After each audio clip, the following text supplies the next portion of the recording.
आज मैं आपके लिए लेके आया हूँ चूड़धार की ट्रैकिंग। यमुनानगर से चूड़धार की ट्रैकिंग तक नौराधार के ऊपर हमारी 18 किलोमीटर की चढ़ाई है जो कि चूड़धार है, और वहां तक के लिए हम आपके साथ रहेंगे और आपको सारा बीच में दिखाएंगे कहाँ का आपका स्टॉप ले सकते हो, कहाँ बीच में आप रुक सकते हो, कहाँ पे खाना खा सकते हो रात में रुकने के लिए, और आगे का ट्रैकिंग जहाँ की भी है वो सब मैं आपको इस रास्ते से दिखाऊंगा। मेरे साथ साथ आप भी चलिएगा। आप गाइस अभी हम रास्ते में पहुंच गए हैं। यमुनानगर से हम चले गए करीबन 2 घंटे पहले चले थे। अभी हम रेणुका जी के रास्ते में हैं, मैं आपको दिखा दूं। रेणुका जी अभी यहाँ से 15 किलोमीटर दूर हो रहा है, तो पहले हम रेणुका जी जाएंगे और फिर उसके बाद आगे की ट्रैकिंग हम आपको दिखाएंगे। और मैं अकेला नहीं हूँ, मेरे साथ में अब मैं आपको दिखा दूं, ये सब मेरे भाई बंधु है भाई, सब अपने हैं। और चलो हम चलते हैं ट्रैकिंग, चूड़धार की ट्रैकिंग के लिए। पहले उससे पहले नौराधार पहुंचना पड़ेगा, नौराधार चलते हैं, वहां से आगे का दिखाएंगे थोड़ा। दोस्तों रास्ते में आपको कुछ ऐसे सुंदर दुर्लभ दृश्य देखने को मिलेंगे। इतनी ग्रीनरी, इतने ये वादियां इतनी ग्रीनरी से भरी हुई है कि आपका मन देखते ही इनको मंत्रमुग्ध हो जाएगा। ऐसा मन करता है कि जैसे यहीं पे रुके रहे। नौराधार में गाड़ी पार्क करने के बाद हमने अपनी ट्रैकिंग स्टार्ट कर दी थी। तो दोस्तों मैं बता दूं आपको कि जो पहला पड़ाव है 4 किलोमीटर का राउंड, वो थोड़ा सा हार्ड लगेगा यहाँ पे आपको। दोस्तों करीबन 1 बजे मैंने नौराधार से अपनी ट्रैकिंग स्टार्ट करी थी और अभी हमने मुश्किल पड़ाव पार कर लिया है। और ऊपर जैसे जैसे हम जा रहे हैं हवा एकदम ठंडी होती जा रही है और व्यू आपको पूरे रास्ते में देखो ऐसा ही मिलेगा। गौए है यहाँ पे, अपना चारा चल रही है वो भी। और दोस्तों इतनी शांति है यहाँ पे कि आसपास में जैसे कोई भी बिल्कुल भी शोर नहीं है, सिर्फ पंछियों के चहचहाते की आवाज आएगी आपको। दोस्तों पूरा रास्ता ये ट्रैकिंग सारी हमारी सीमेंटेड बनी हुई है, पत्थरों से सीमेंटेड से बनी हुई है। अगर आप बारिश में भी यहाँ पे ट्रैक करते हो तब भी आपको डरने की आवश्यकता नहीं है।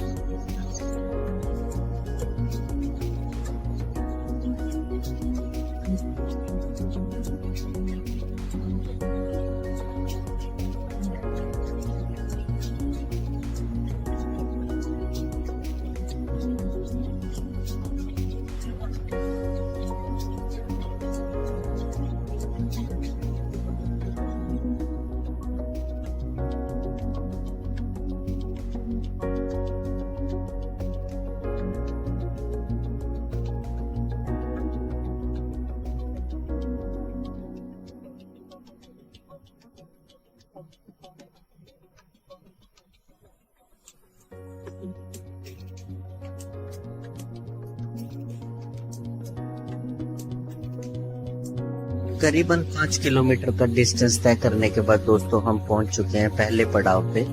दोस्तों यहाँ पे टेंट्स हैं, इन टेंट्स में आप रात भर रुक सकते हो और एक रात का कॉस्ट आपको पड़ेगा 250 से 300 रुपए, जिसमें आपको खाना भी प्रोवाइड किया जाएगा। पहला पड़ाव करने के बाद हम आगे बढ़े तो जंगल स्टार्ट हो गए।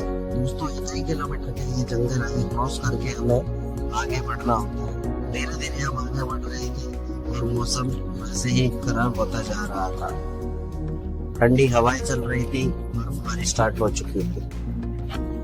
दोस्तों जंगल बहुत ही घना है और ट्रैकिंग भी जबरदस्त है। ऊपर से मौसम खराब हो रखा है, हल्की बूंदाबांदी चल रही है और टायर्डनेस तो पूछो मत। बट कुछ भी हो, this is amazing journey seriously. दोस्तों रास्ते में ऐसे बोर्ड लगाए गए हैं जो कि मंदिर की तरफ का रास्ता बताते हैं, ताकि श्रद्धालु जो नहीं आते हैं वो अपना रास्ता ना भटके। दोस्तों पहला पड़ाव करने के बाद करीबन 1 किलोमीटर के बाद एक और कैंप आता है, अब वहां पे भी रुक सकते हो 6 किलोमीटर नौराधार से। वहां से 6 किलोमीटर के बाद आपका करीबन 10 किलोमीटर और बचता है। दोस्तों हम लोग रुकने के बाद जब अगले दिन चले तो मौसम पूरा ही क्लाइमेट चेंज हो चुका था और जैसे हमने देखा क्लाइमेट का पूरा स्नोफॉल, फॉग सबसे भरा हुआ कठिनाइयां उतनी ही बढ़ चुकी थी रास्ते की जितनी पहले आसान थी, और आगे का ट्रैक भी उतना ही ज्यादा कठिन हो चुका था। बीच वाला ट्रैक जो था वो थोड़ा प्लेन था, बट लेकिन उसके बाद उतना ही कठिन हो गया था ट्रैक। चारों तरफ सिर्फ बर्फ ही बर्फ दिख रही थी और फॉग से भरा हुआ एक रास्ता। दोस्तों, ये रास्ता कंप्लीट करना एक चैलेंज बन गया था हमारे लिए, लेकिन इतनी दूर आए थे तो वापस नहीं जा सकते थे। बहुत से लोग बोलते थे कि वापस चले जाए, मौसम खराब होने की और भी संभावना है।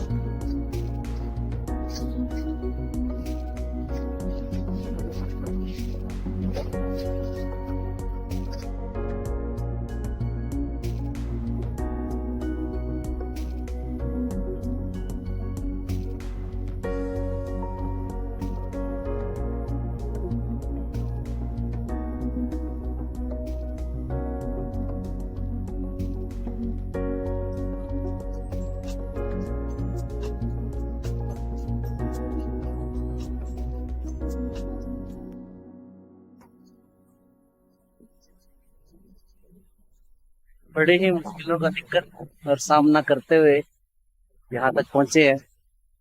दोस्तों, हम सेकंड चेक पोस्ट पे रुके थे रात में, क्योंकि मौसम बहुत ज्यादा खराब हो गया था। तो अभी चल रहे हैं, लेकिन फिर भी और बोल रहे हैं कि मूर्ति भिजवाना मना है, मौसम खराबी की चलती की वजह से, मौसम की खराबी की वजह से। तो जैसा होता है वैसे दिखाएंगे, फिलहाल मंदिर पे पहुंचना है बस। दोस्तों, रास्ते में एक ऐसा पॉइंट आया कि ट्रैक बिल्कुल भी नजर नहीं आ रहा था, अपना ट्रैक बना के जाना पड़ रहा था। अगर यहाँ से स्लिप हुए तो सीधा 6 किलोमीटर नीचे खाई में आप बर्फ के साथ स्लिप होते चले जाएंगे और आपको पता भी नहीं चलेगा कि आप कहाँ आगे पहुंच ठीक गए। है।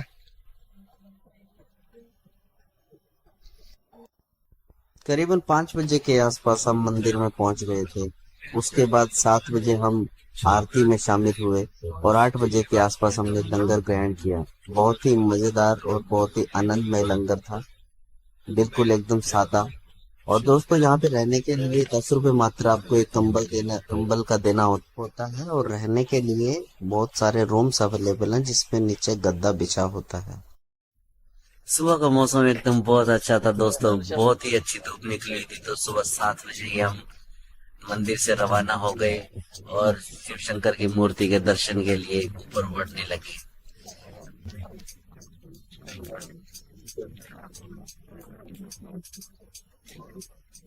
करीबन 15 मिनट की दूरी पे आधे है यहाँ से।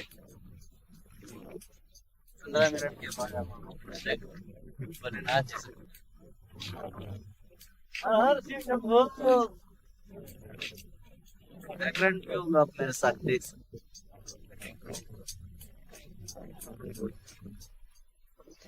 यहाँ से मैं दृश्य दिखाता हूँ आपको। ये आखिरी कदम है शिव भोले मूर्ति की, ये आखिरी कुछ चंद कदम है और अब हम इन्हें पार करेंगे।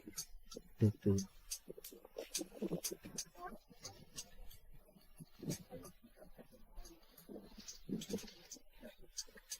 रास्ता बहुत डिफिकल्ट है, आप सबको दिखाता जाऊँ।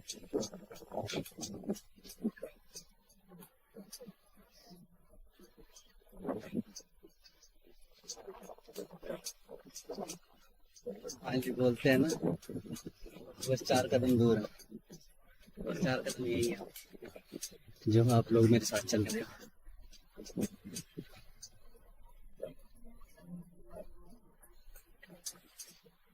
यहाँ पे सब लोग अपने जूते वगैरह निकाल देंगे।